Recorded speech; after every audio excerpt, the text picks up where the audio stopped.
Halo semuanya, halo Sobat Muters. Selamat datang di Podwipers, Podcast with Pradilan Semu.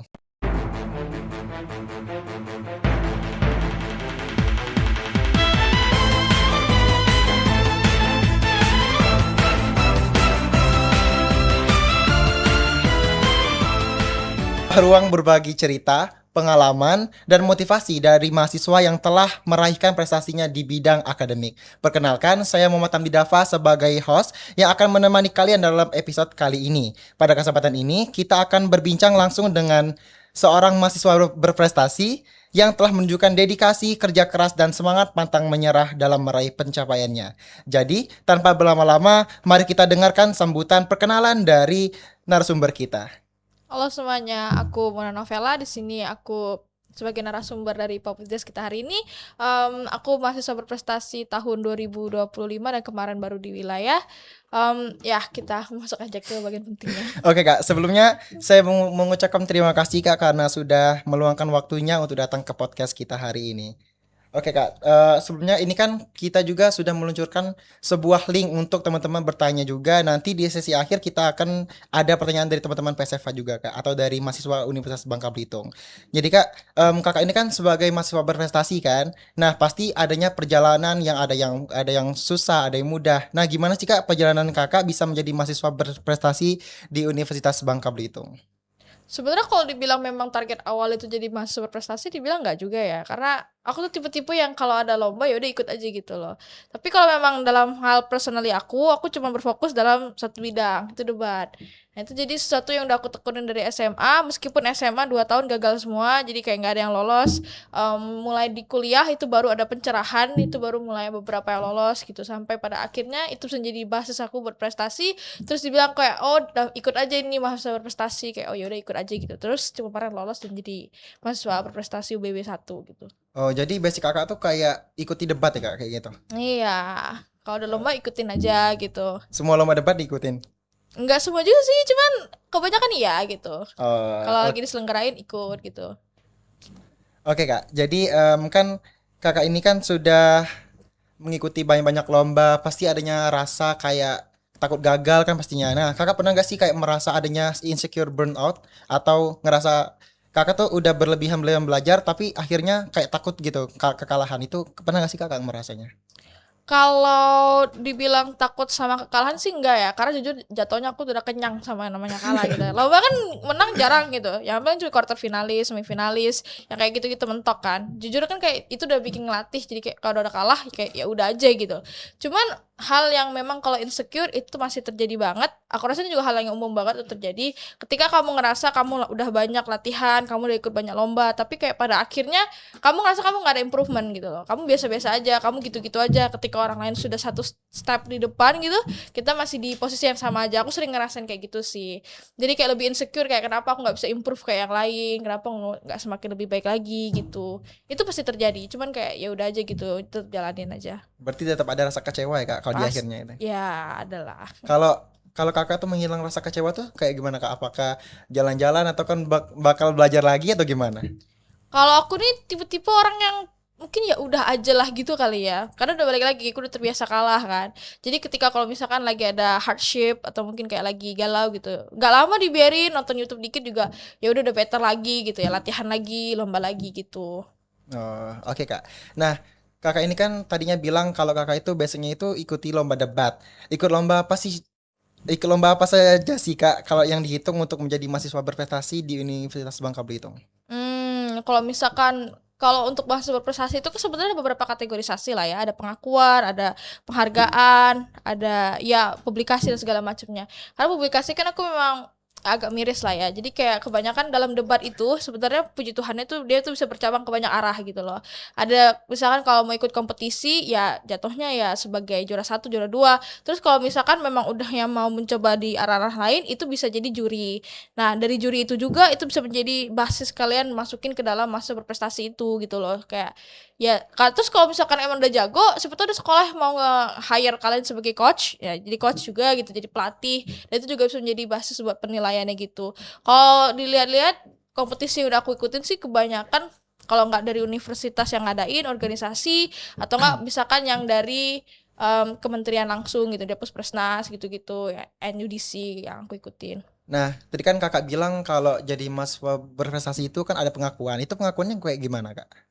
Ya, pengakuan tergantung sih. Karena kemarin itu aku lebih kayak nggak yang terlalu gimana-gimana ngisi di bagian pengakuan juga sih. Palingan cuma yang kayak sebagai juri, sebagai moderator, sebagai MC gitu-gitu juga bisa dimasukin sih. Oh, oke kak. Selanjutnya itu kayak bagaimana cara Kak Mona membagi waktu antara kuliah, organisasi, dan kompetisi. Dimana kan kakak ini kan mengikuti beberapa organisasi kak. Pastinya bakal tabrakan dengan jadwal kuliah. Nanti ada ketinggalan materi. Belum lagi kakak mau belajar untuk mengikuti lomba. Itu gimana kak cara kita menanggulangi hal-hal tersebut kak? Kalau time management balik lagi ya, bagaimana kerelaan dan kelegowoan kalian dalam mengatur waktu itu sendiri kan. Kalau misalkan latihan debat itu most of the time itu kan coba untuk sparring. Nah, itu biasanya tuh waktu malam gitu loh. Jadi kalau misalkan memang fokus belajar itu biasanya bisa habis itu. Atau misalkan kayak "Ya udah latihan nanti dulu, kita belajar dulu kalau misalkan memang kondisi lagi ujian."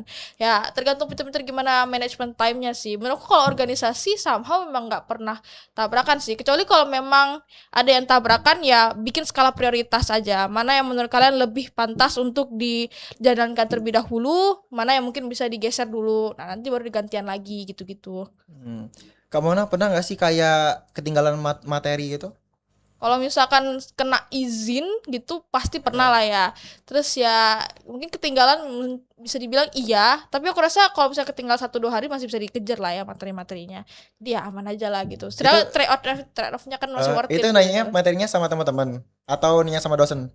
Teman-teman sih, Teman-teman. teman-teman, teman-teman. Eh, Oke Kak, tadi kan kita sudah bahas terkait prestasi Kakak, lalu kita akan bahas terkait manfaat terbesar Kak Mona rasakan dan mengikuti berbagai perlombaan Kak. Dimana kan Kakak ini kan sudah banyak kali prestasinya dari macam-macam lomba debat kan. Nah, itu kan pasti ada Kak manfaat yang Kakak Mona rasakan, entah itu dari lingkup keluarga, dari lingkup universitas, mungkin dari di Kakak diri sendiri mungkin ada manfaatnya juga. Itu apa Kak? Kalau secara internal, secara individu itu bakal berasa banget sih. Especially kalau kita berbicara dalam hal debat ya. Itu improve bagaimana caranya kamu bisa public speaking, improve gimana cara kamu berpikir. Makanya kayak kalau presentasi mungkin bakal beda nih sama teman-teman yang lain, mungkin terpaku pakai HP.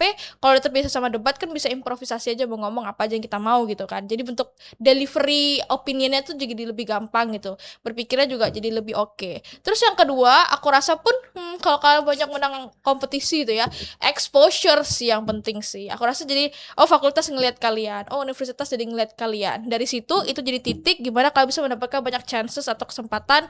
Jadi kalian bisa mau nggak jadi MC untuk ini nih, mau nggak jadi moderator buat ini nih. Nah itu kan sebenarnya juga beneficial banget buat kalian gitu kan. Jadi kayak karena beberapa exposure itu mungkin karena juga anggapannya Mono bisa bahasa Inggris nih. Jadi aku kemarin bisa jadi moderator di lomba internasional BB atau jadi MC pas lagi acara-acara internasional juga. Jadi kan ya itu bisa jadi pathway untuk kesempatan kamu jadi berkembang menjadi pribadi yang lebih baik lagi, buka chances ke hal-hal baru lainnya yang kalau misalnya kamu suka belajar hal baru gitu kan.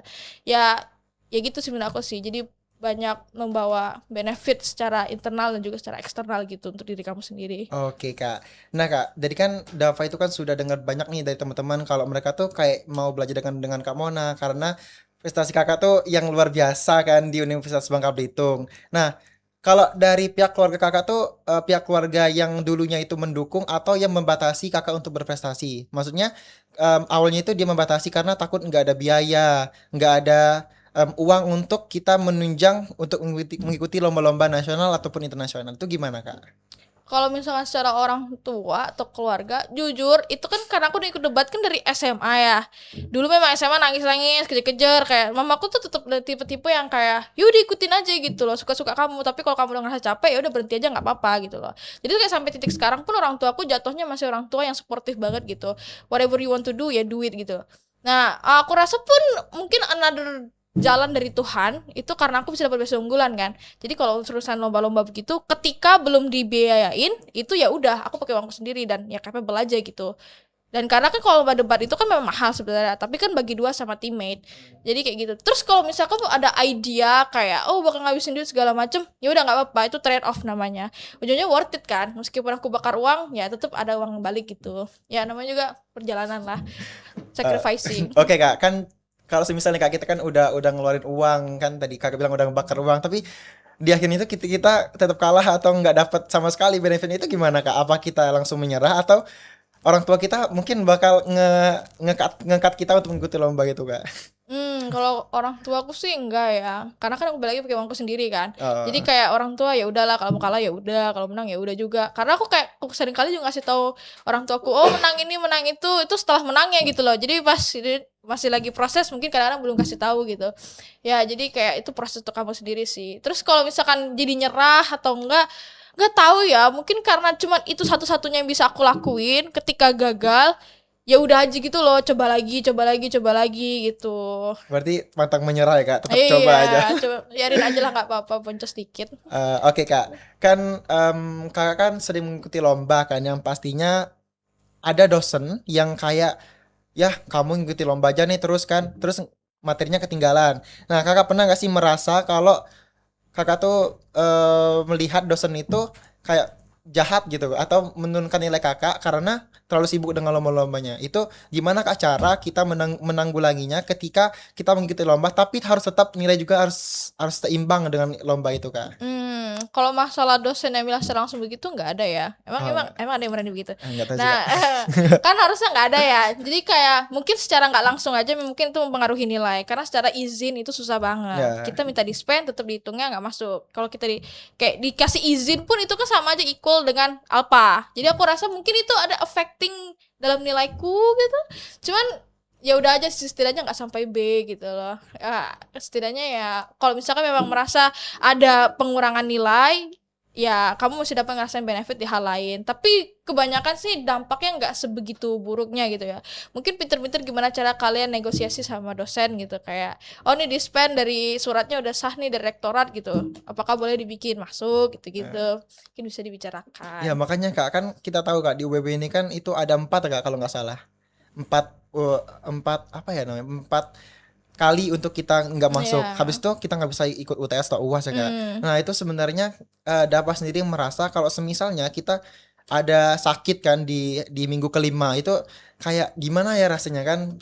Apa nggak ada itu kan negosiasi dari pihak fakultas gitu kan. Eh. Nah, kayak lanjut kita akan membaca pertanyaan dari teman-teman yang bertanya di Instagram PSFA atau Peradilan Semu Fakultas Hukum dari Mikas S. Kak Mona, Mika mau nanya gimana mempertahankan konsistensi MAPRES atau mahasiswa prestasi? Konsistensi di sini maksudnya gimana nih? Nggak tahu ya Kak. Ini soalnya dia tanya kayak mungkin bagaimana cara Kak Mona menyeimbangkan kayaknya terus tetap menjadi mahasiswa mahasiswa berprestasi tanpa harus turun tapi ya naik juga gitu Kak. Seimbang lah. Oh, mungkin antara akademik sama lomba tadi, Ya sama kayaknya. untuk menghasil Iya. prestasi itu. Ya balik lagi sih ke poinnya awal udah kamu tanyakan tadi tentang gimana cara kalian time managementnya, bagaimana cara menentukan skala prioritasnya. Gimana kalau misalnya ngerasa oh dia lagi urgent banget buat belajar persiapan buat kuliah, tapi at the same time kamu juga kalau misalkan ngerasa oh bentar lagi ada kompetisi yang mendekati nih, maka kita harus latihan sparring atau misalkan harus ada ya latihan lebih lanjut gitu. Nah itu kan tergantung bagaimana cara kalian time managementnya aja sih menurut aku. Ya di konsistensinya mungkin. Oke, terima kasih Kak. Lanjut. Pertanyaan dari Ayu Web SYY. Kak, tolong bantu Kak beasiswa unggulan. Mungkin kayaknya dia ini bukan minta bantu beasiswa unggulan, tapi kayaknya minta tips and trick nggak sih Kak maksudnya? Kalau misalkan mau minta bantuan pun mungkin bisa chat pribadi. Aku tuh mungkin nggak bisa bantu nge-evaluasi SI kalian atau kayak gimana, tapi aku bisa kasih contoh SI ku yang lolos kemarin kayak gimana, atau misalkan kayak mau siapin apa mungkin bisa tanya. Tapi kalau dibantuin secara langsung nulis apa gitu nggak bisa. Nah, gimana tips and trick pada akhirnya gimana bisa jadi beasiswa unggulan? Menurut aku tuh juga kemarin parts of it mungkin karena hoki juga ya. Karena tahun aku tuh kan penerimaan paling besar kan. Jadi mungkin ya aku nyelip-nyelip gitu. Itu Karena berapa orang kebetulan Kak? 2000-an waktu tahun aku setahu. Satu Indonesia. Iya, satu Indonesia. Nah, tahun kemarin tuh karena efisiensi anggaran memang dipotong kayak banyak banget, jadi memang lebih susah. Dan aku nggak tahu tahun ini bakal jadi kayak gimana, tapi pasti persaingan kalian lebih susah sih. Makanya kalau mau minjem, mau lihat esai bisa aku kirim gitu. Jadi chat pribadi aja. Cuman gimana tips and triknya? Karena jujur aku juga bukan orang yang bisa ngetik, bukan bisa nulis gitu. Jadi kemarin aku nyelip-nyelip masuk ke grup-grup beasiswa unggulannya kampus lain. Sehingga aku kemarin aku ke Syahkuala dan aku spam chat adminnya 4 orang. Aku kayak boleh nggak revisiin esaiku gitu loh. Jadi kayak ya mau, mungkin karena mereka baik hati banget ya, jujur aku give credit ke mereka karena mereka juga yang ngebantu aku. Jadi mereka nge-evaluasiin punya kok ini kurangnya itu. Nah habis selesai aku benerin revisi, aku tanya lagi ke orang lain, menurut ini gimana, apa bedanya, apa yang salah lagi, dievaluasi lagi, kirim lagi ke yang lain.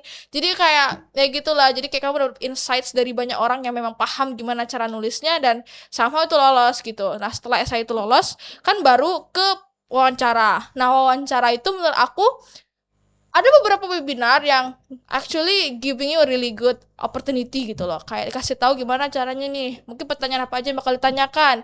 Gimana cara ngejawabnya. Yang gitu-gitu tuh ada dan bisa diikutin dan helpful banget. Tapi aku rasa mungkin karena aku juga terbiasa sama debat ya. Jadi kebiasaan untuk improvisasi mau ngomong apa. Jadi ketika dia mempertanyakan hal yang jujur aja aku siapin dan dia tidak tanyakan. Dia malah nanya hal timah. Dia malah nanyain korupsi 271T kemarin karena lagi viral. Jadi kayak ya mau nggak mau improvisasi gitu loh. Gimana cara kalian ngejawabnya. Jadi menurut aku mungkin untuk dalam hal menghadapi wawancara, karena itu nggak sesuatu yang template, banyak-banyak latihan untuk improvisasi aja, mencoba untuk menjawab. Dan siapa tahu itu rezeki kalian. Paling penting sih doa sih, dan minta doa orang tua juga mungkin paling manjur Ibadah kan ya ya. juga Kak. Iya gitu. Kenceng aku waktu itu ibadahnya gitu. Oke Kak, kan tadi Kakak bilang kalau Kakak buat essay itu banyak revisi sampai 4 kali ya Kak? 3 kali 4 kali gitu Ya, biasanya. ya. Nah, di zaman sekarang Kak ada namanya AI ya Kak. Nah, itu kan kita bisa buat esai minta bantu dengan AI. Nah, itu gimana sih Kak tanggapan Kakak tentang orang pembuatan AI? Dia itu nggak punya basic untuk buat esai, tetapi karena ada beasiswa unggulan, dia itu mau nggak mau menggunakan AI untuk membuat esai, dan sehingga dia berhasil untuk mendapatkan beasiswa unggulan dan wawancaranya juga lancar. Nah, itu menurut Kakak itu merupakan suatu kecurangan atau malah justru kesempatan di era teknologi sekarang? Balik lagi ya, gimana cara penggunaannya ya? Apakah secara 100% itu dibikin sama AI, atau misalkan secara itu digunakan untuk membantu kamu mengimprove tulisan atau bahasanya kamu gitu. Kalau misalkan ngerasa kayak, waduh ini kok kayak nggak ada kesinambungan paragraf 1 dan paragraf 2-nya, jadi kamu butuh ya untuk kasih bridging yang cakep gitu. Nah itu menurut aku masih oke-oke aja gitu loh. Karena kan esainya dari Beso Unggulan, setahu aku ya, dan waktu tahun aku tuh fokusnya personal diri kamu, apa yang udah kamu jalanin, sama kontribusimu untuk masa depan kayak gimana. Jadi aku rasa mau nggak mau, memang dalam proses pembuatan esai itu karena yang paham diri kamu sendiri dan bukan ChatGPT. Jadi pasti akan ada proses kamu untuk berpikir juga gitu loh. Untuk nulis sebenarnya kamu udah jalanin apa aja sih, kamu lahir di mana sih, apa sih hardship dalam hidup kamu, prestasi apa sih udah kamu capai, kontribusimu untuk Indonesia ke depannya kayak gimana.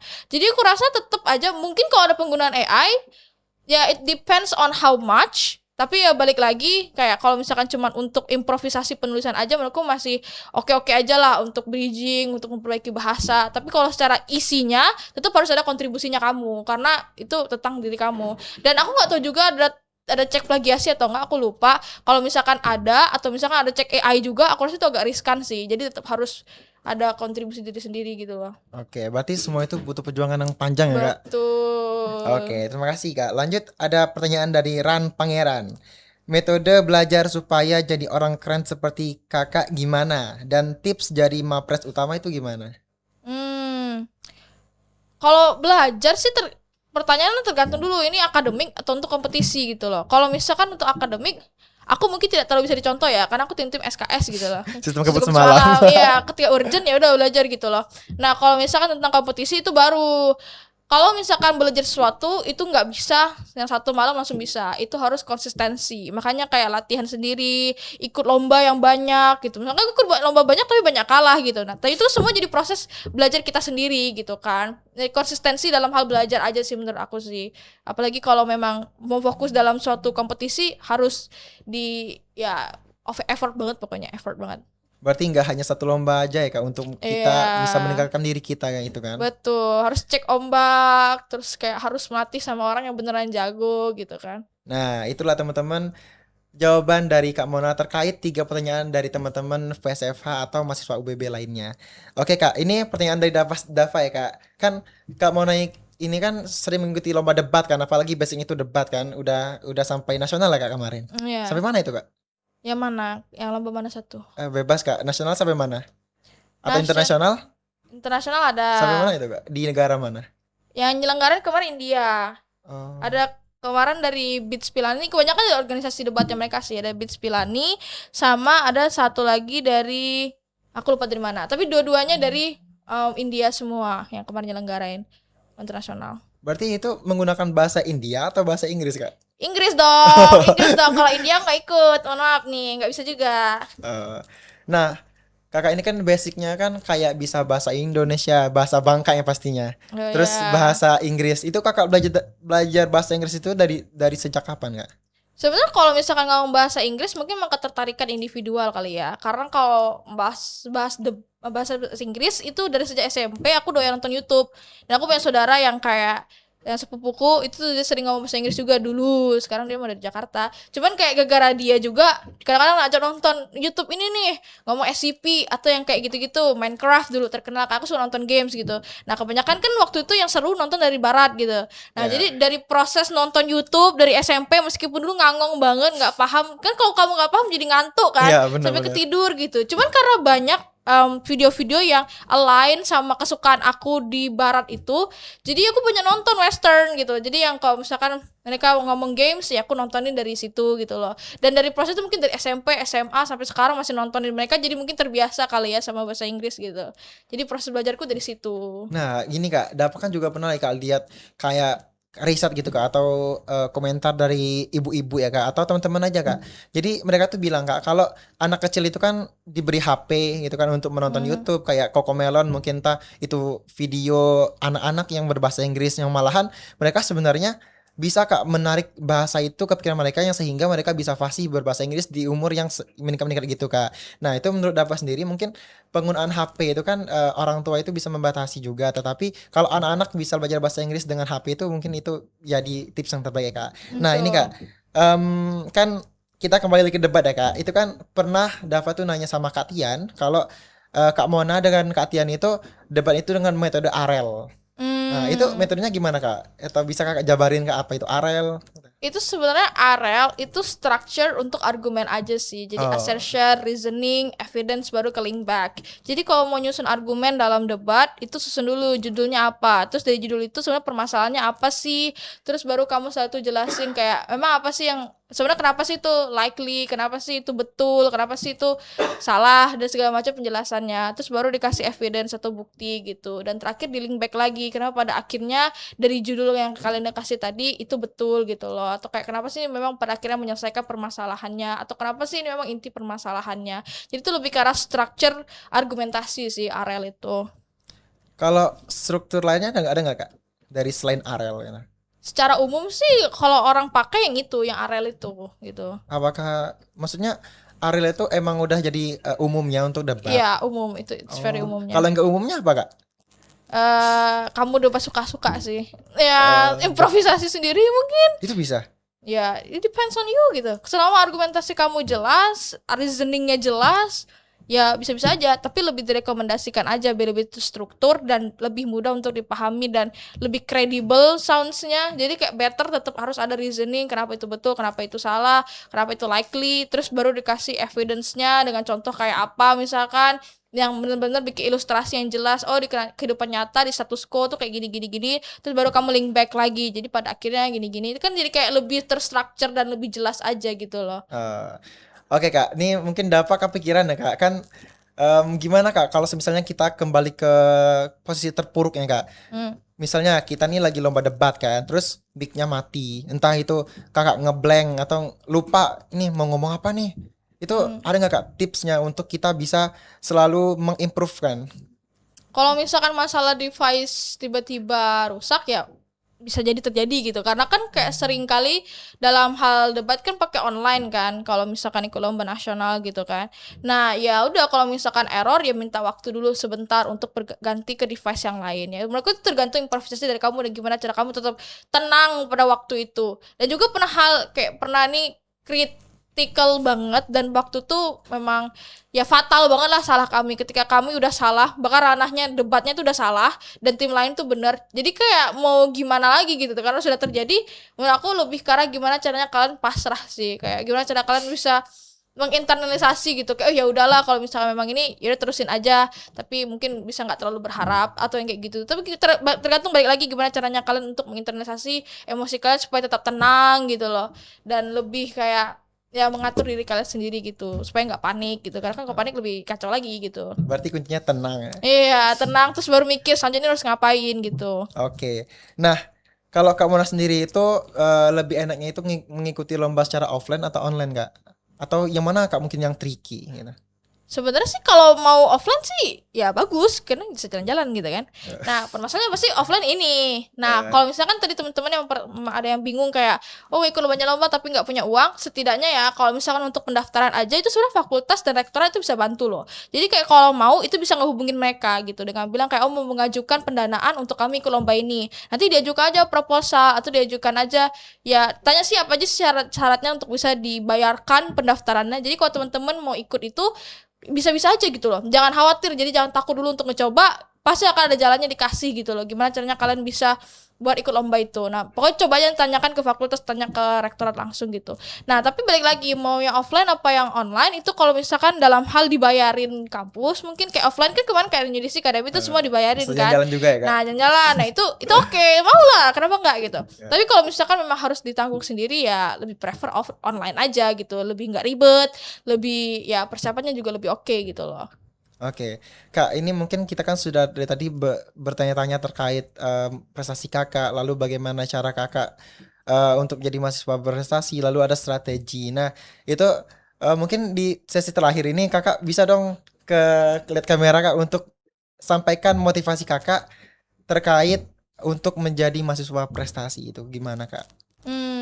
Kalau misalkan balik lagi untuk jadi mahasiswa berprestasi ya, menurut aku saran aku selalu sama dari waktu ke waktu yang bahkan kayak aku selalu bilang ini, karena waktu SMA kan aku selalu gagal 2 tahun dan juga sampai sekarang pun masih sering gagal ya. Jadi kuncinya menurut aku itu jangan pernah takut untuk ngecoba dan jangan pernah berhenti ketika kamu gagal karena yang kayak klise gitu kan.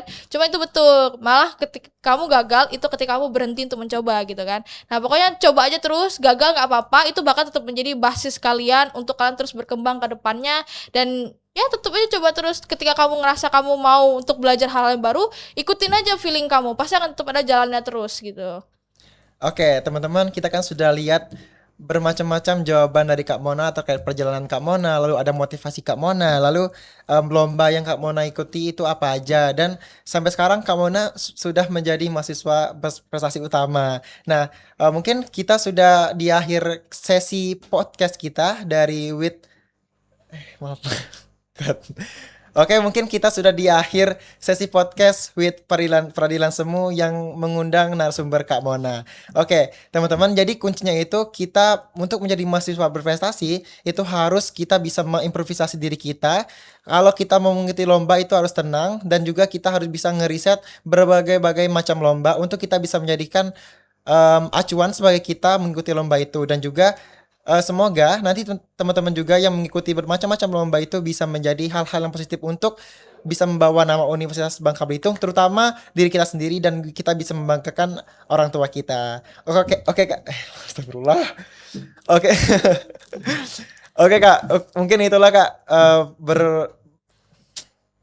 Oke Kak, mungkin itulah macam-macam pertanyaan dari kita dan juga teman-teman PSFA ataupun dari mahasiswa Universitas Bangka Belitung. Nah, sebelumnya saya mengucapkan terima kasih lagi Kak untuk Kak Mona yang sudah meluangkan waktunya untuk bercerita di sini dengan banyak-banyak hal dan semoga teman-teman yang menonton Peradilan Semu dari podcastnya ini kita bisa melihat perjuangan Kak Mona untuk bisa sampai ke jenjang seperti ini. Oke, mungkin saya ucapkan wassalamualaikum warahmatullahi wabarakatuh.